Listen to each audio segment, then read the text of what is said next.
little bit earlier, I think it'd be such a great position because he did stop that all-in attack twice. If he actually expanded after the first attack and then still defended, he would have been in a great position. Yeah, it was definitely a good and contested game. At many points through the game, it could have gone one way or another, and those are the kind of games you like to see, where it's not just a complete wash. Yeah. Very good. I'm excited now for this next game. Very excited. I don't even know what map it is.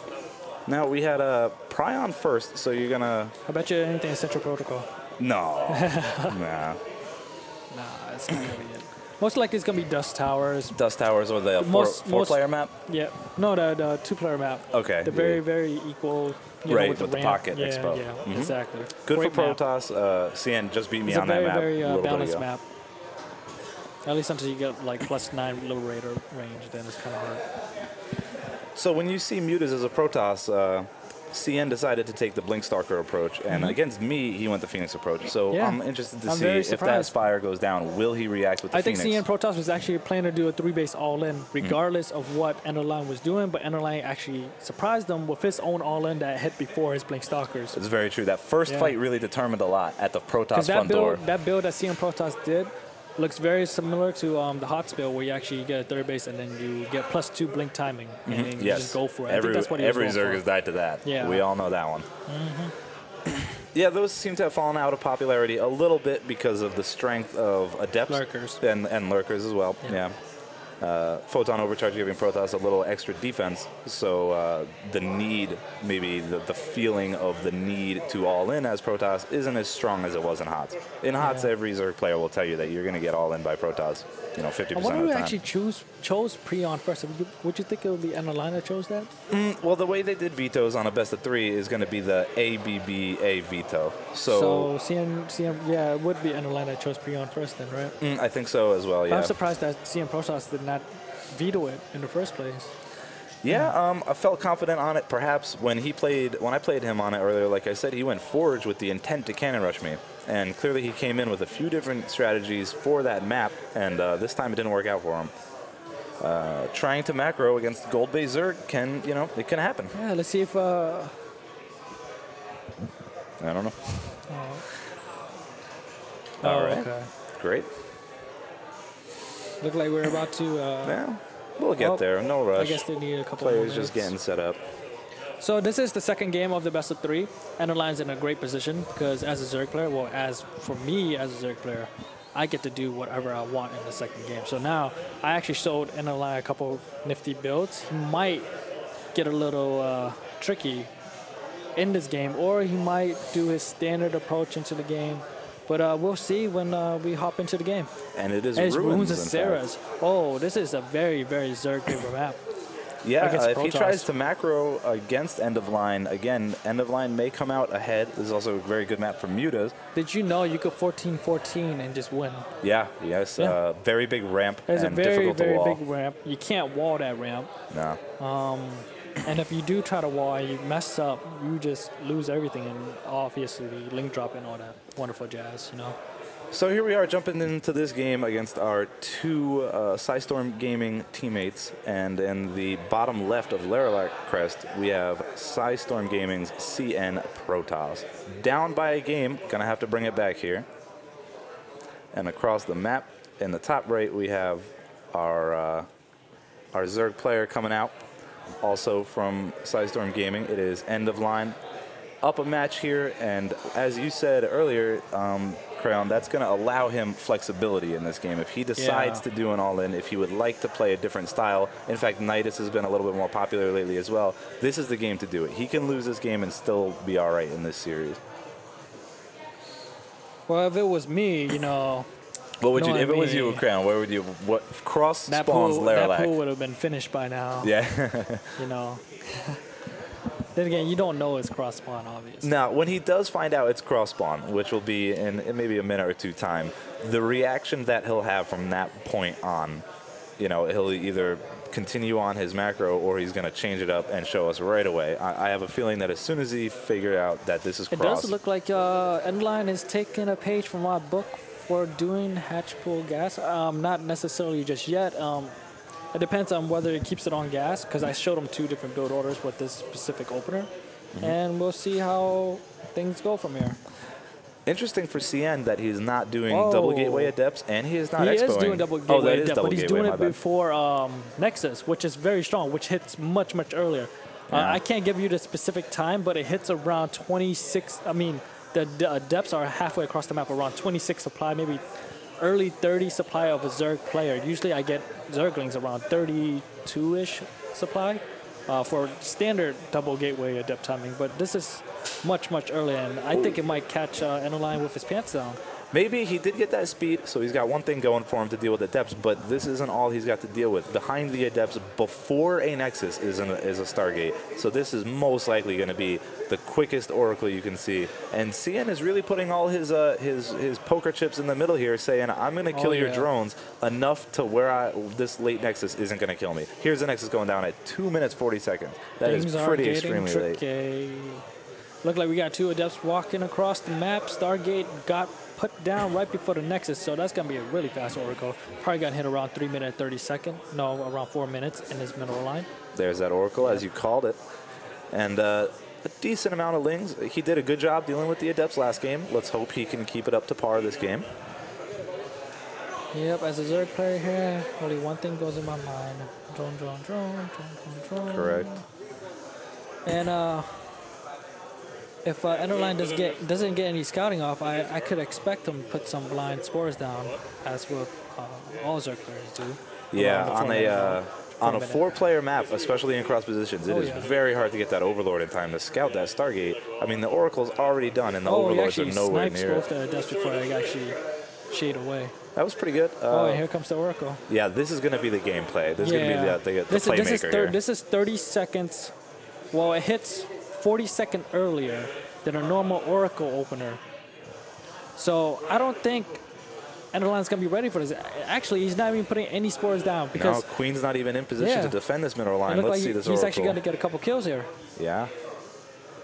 Look like it's 5, 6, turn around, almost Queen. 6. And interestingly enough, we actually have a second Oracle. So if EndOfLine takes this as a, perhaps if you think of it, with an Oracle that fast, proxy Oracle may run through your head. Here comes the Ling counterattack. But with a second Oracle, it will help with all these Zerglings on defense, as well as force EndOfLine to at least put a spore down, to be honest. And there we go. We got 2 spores going down, cutting into his drones. And you really see that in the worker count right now. 32 versus 23. That is very poor for Zerg. And that is the damage that CNProtoss wanted to do to EndOfLine. Definitely. Now, he does have 3 hatches. He can make it back from here. But I think as far as openers and build orders go, CNProtoss had a good start to this game. Oh, yeah. You know, it wasn't the greatest, but he definitely got enough done. Granted, this is in cross position, so you could do builds like this in cross position. But if this was in any other position, horizontal or vertical, I don't think this will actually work well at all. But it's good decision making. Did CNProtoss actually scout with a probe to find EndOfLine's base in the beginning of the game? Doesn't look like it. There wasn't much to scout. Roach Warren just now going down, so. And with a Forge and a Twilight coming up, you're going to have to expect that CN will be looking to take a 3rd base, preferably sooner than later.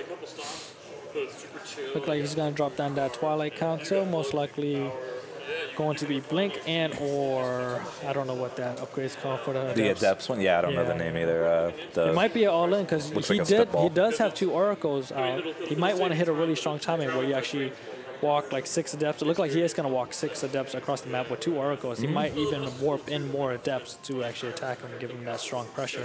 This is kind of middle of the road from CN. He is getting upgrades before his push. He's getting upgrades during his push. These upgrades are, he just canceled the Adept upgrade and changed to Blink. Maybe a little fearful of Mutas.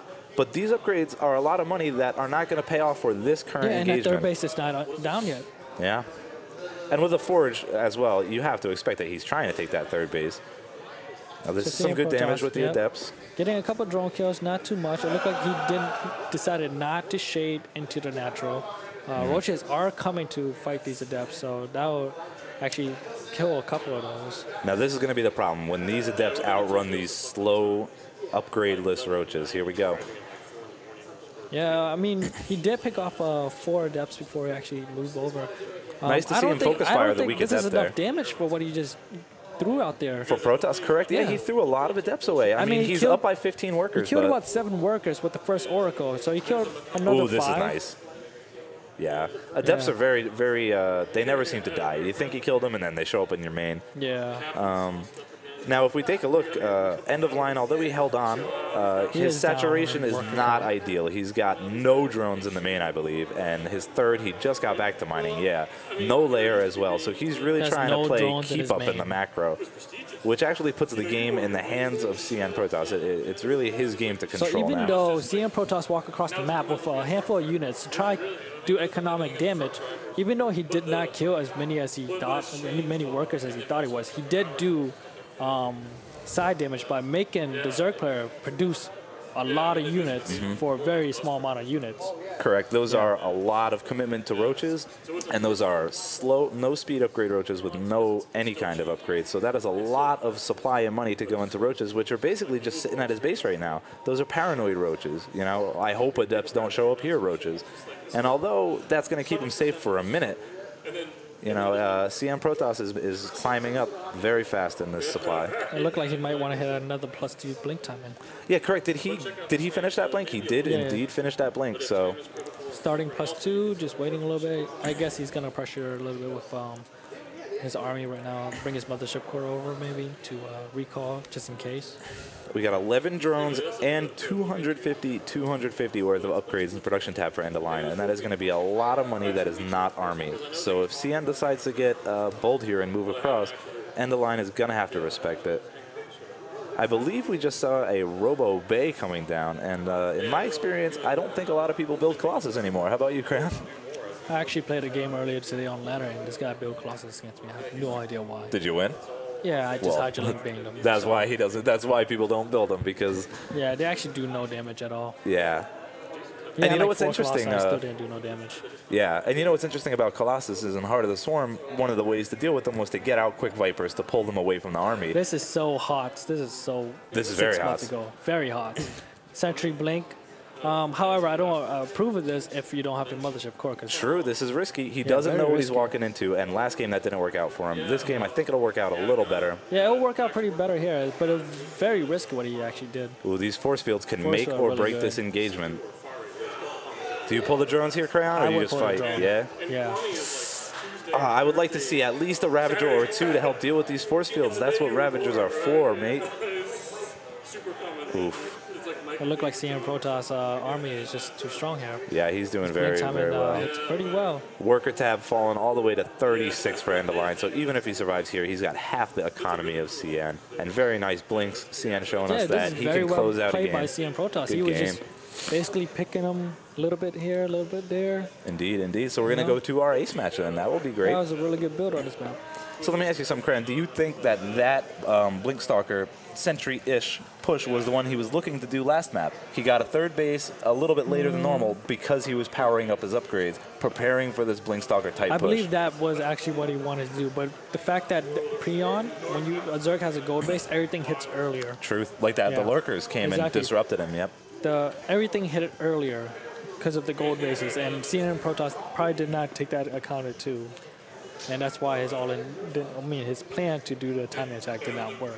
Very true. That first game. Something to think about going into map 3 here is the first map, EndOfLine was very keen on his scouting. He knew exactly where to send his first, second, third, and fourth Overlord to be in all the right positions. He scouted the Stargate before it even produced a unit and had Spore Crawlers down. Now on Ruins that we just watched, 4-player map and cross spawns, very hard to large scout. too. Very big map. Very big and difficult to scout, and he did not get any Overlord type information. So he was playing almost blind. I believe if EndOfLine made the first initial link to actually scout the timing of the Nexus, maybe something would have gave him a good hint It's of true, what was yeah. coming at him. I like that, yeah. Send a link across and see what you got. If you see a no Nexus at 2 minutes 40 when I think the Nexus went down, that's a pretty big tell. Yes. However, now we're going to go into game 3, the decider matchup, the loser bracket. Winner of this round will hit top 3, I believe. Yep. Yep, top 3, make it into the cash. Money. More impressively, winner of this round stomped his way through the loser bracket, losing 0 games because every point up to this was a best of 1. Yeah, I'm rooting for EndOfLine to win this, because, when you get cash, I'm just Sure. make them buy me drinks all day. Yeah, and root for those Zerg brothers for sure. Yeah. Like, yo, man, you know that build I gave you? Yeah. Yeah, I would like to see EndOfLine maybe try some of that muted.